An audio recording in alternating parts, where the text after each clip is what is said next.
Sige, ulitin lang natin habang hinihintay natin ang talumpati ni Pangulong Bongbong Marcos, ilan sa mga inaasahan nating tatalakayin sa kanyang unang State of the Nation address ay yung ating challenges pagdating sa food security. Alam din natin na ang Pangulo ay ngayon hinahawakan muna ang Department of Agriculture habang hindi pa nakapagtatalaga formally ng bagong kalihim sa DA. Sabi ni Pangulo, gusto niya i-take yung responsibility dahil alam niya kung gaano kabigat ang problema natin sa agrikultura. Nabanggit din niya yung education overhaul at yung challenge ng pag-upgrade sa skills at yung technical knowledge ng ating mga estudyante. At mismong ang Vice President, ang pangalawang Pangulo nga, ang ngayon ay kalihim na rin ng Department of Education. At syempre, tulad ng nabanggit natin, hindi pa tayo natatapos sa pandemic. Tumataas ulit yung mga kaso, nakaka 1,000 cases tayo per day. Ibig sabihin, kahit na I'm sure pagod na tayong lahat sa pandemic, pangatlong taon na ito, andyan pa rin yung challenge ng pag-upgrade ng ating public health system at inaasahan din natin na isa ito sa mga bagay na babanggitin ni Pangulong Bongbong Marcos. Junior.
On the part of the Senate, the joint session is called to order.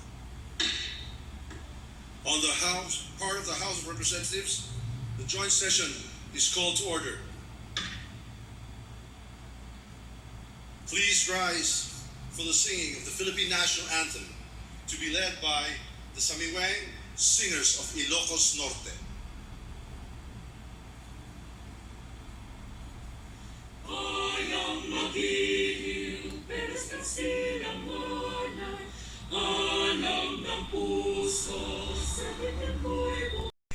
For the nation's prayer. Aming manlilikha, tagapagbigay buhay at liwanag ng sangkatauhan. Salamat po sa iyong pagtangkilig at paggabay sa bansang Pilipinas. Salamat po sa kalayaang magtipon tulad ngayon ayon sa talaga ng aming saligang batas.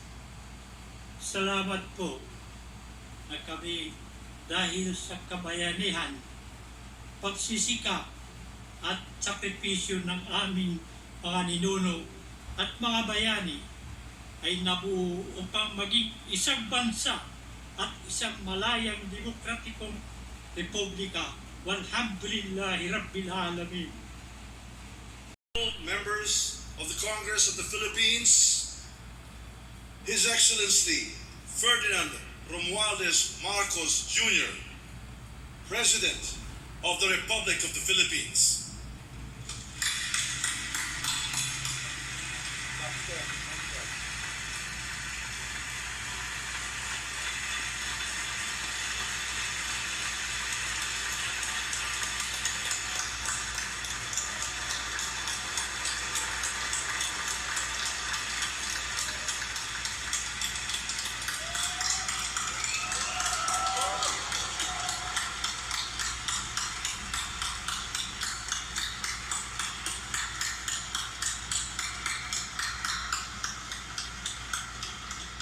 Vice President Sara Zimmerman Duterte, former Presidents Joseph Ejercito Estrada, Gloria Macapagal Arroyo, and Rodrigo Roa Duterte, Senate President Juan Miguel Zubiri, and the honorable members of the Senate, House Speaker Ferdinand Martin Romualdez, and the honorable members of the House of Representatives, Chief Justice Alexander Gesmundo, and the honorable justices of the Supreme Court, the Apostolic Nuncio, Most Reverend Charles John Brown, and the esteemed members of the Diplomatic Corps, the honorable members of the Cabinet, our First Lady, Luis Araneta Marcos, and our children,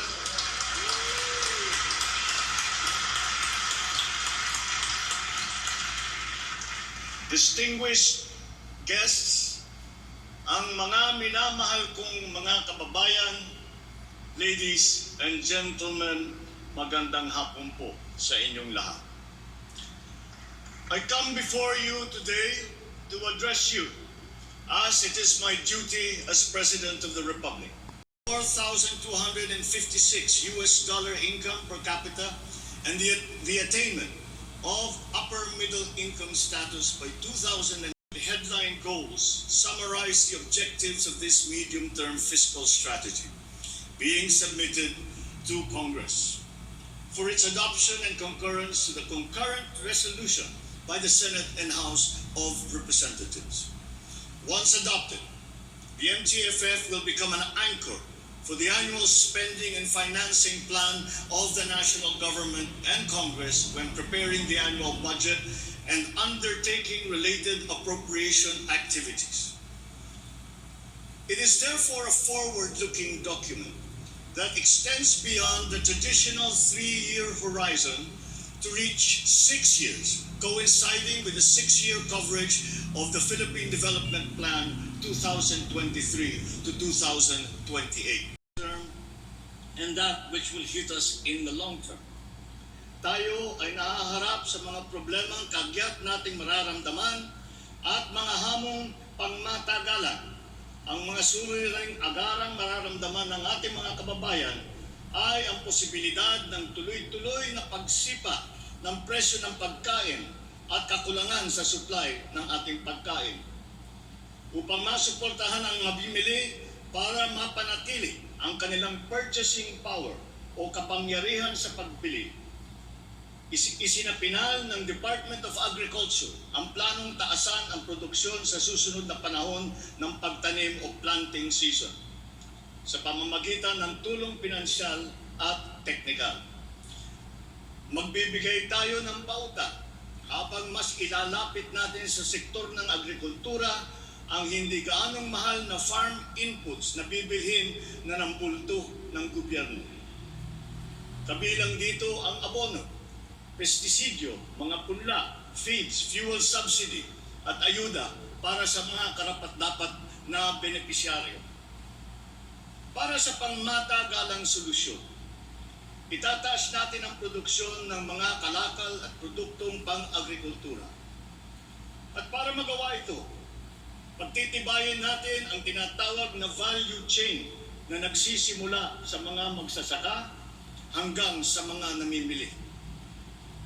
May mga bahagi ng value chain na sa ngayon ay kanya-kanya ang operasyon. Pagtibayin natin ang koordinasyon ng iba't ibang bahagi nito. Ang pagsasaliksik para sa mga makabagong paraan at ng pagtatanim at pag-aalaga ng hayop ay masusing gagabayan ng Department of Agriculture.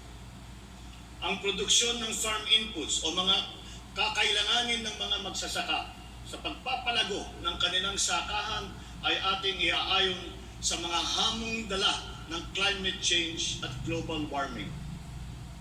Mahigpit na pagsusuri ang gagawin ng ating mga eksperto tungo dito.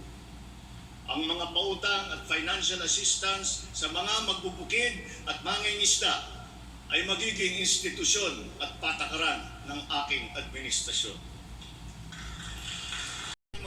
Modernisasyon ng mga sakahan sa pamamagitan ng mga makabagong teknolohiya para sa ating mga magsasaka. Atin palalawakin ang mga palaisdaan, babuyan at manukan. Lahat ng ito gagamitan ng siyensya para tumaas ang produksyong agrikultural.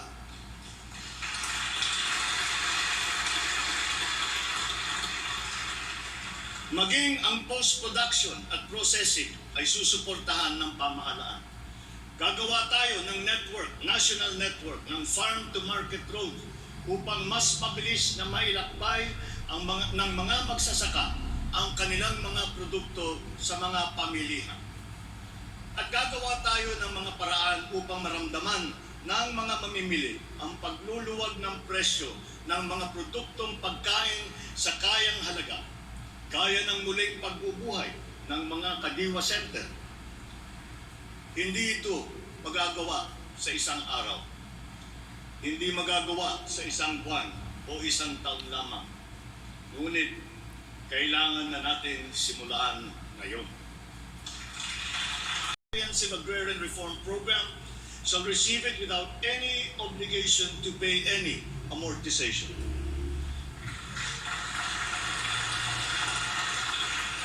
The condonation of the existing agrarian reform loan will cover the amount of 58.125 billion pesos, benefiting 654,000 agrarian reform beneficiaries and involving a total of 1.18 million hectares of awarded lands. Executive Order Number 75, Series 2019 requires that all government, agencies, bureaus, departments, and instrumentalities to turn over agricultural lands to qualified agrarian reform beneficiaries. Of commercial activities through the internet or electronic means to ensure that consumer rights and data privacy are protected, innovation is encouraged, fair advertising practices and competition are promoted. Online transactions are secured, intellectual property rights are protected, and product standards and safety are observed. Number 7, government financial institutions unified initiatives to distressed enterprises for economic recovery.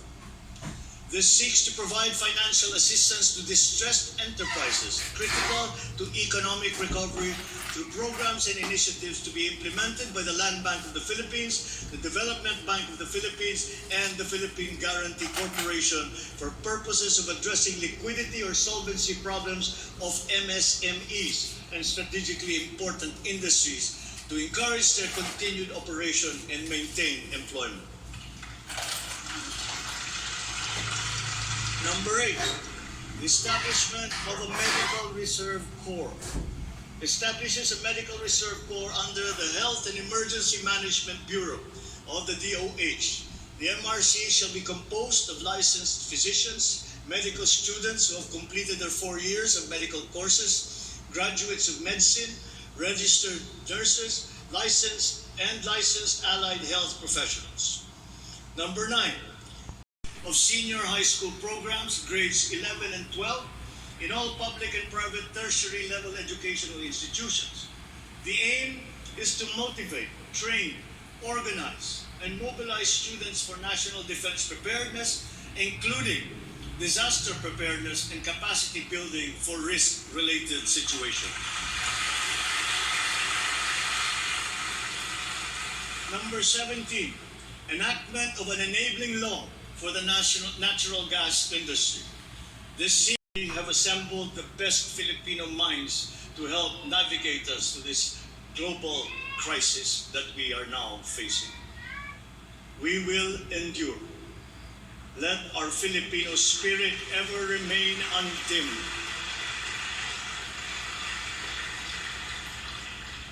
I know this in my mind. I know it in my heart. I know it in my very soul.